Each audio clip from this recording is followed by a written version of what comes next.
Have you ever heard of the Laurel paradox? This is one of those sneaky little mind tricks that shapes how we see success and failure. Let's dive in. So picture this. You've just achieved something big. Maybe you won an award, landed your dream job, or finally finished that marathon.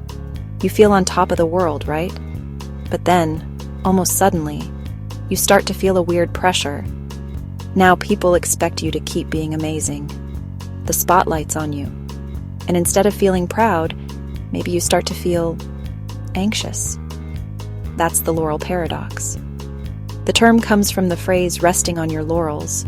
Back in ancient Greece, victors got crowns made of laurel leaves. It was the ultimate symbol of achievement.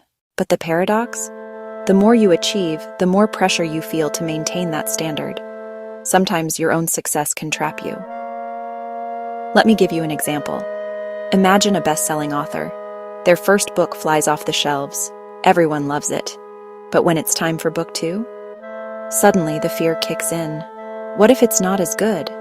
What if people are disappointed? Instead of feeling free, they feel boxed in by their own achievements. And it doesn't just happen to authors. Athletes, artists, students, even everyday people face the Laurel paradox.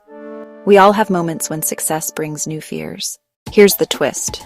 This pressure doesn't mean you're weak or ungrateful. It means you care. You want to keep growing, keep improving. But if you're not careful, you could start shrinking away from new challenges, afraid to risk your reputation. You stop taking chances, and that's where growth stalls. So, how do we break the cycle? First, recognize what's happening. It's normal to feel nervous after a win. Next, shift your focus from chasing the next trophy to enjoying the process. When you love the journey, not just the outcome, the pressure starts to fade. And finally, remember that everyone, even the most successful people you know, feels this way sometimes. The Laurel paradox is proof that you're pushing boundaries. Instead of seeing your success as a trap, see it as a springboard.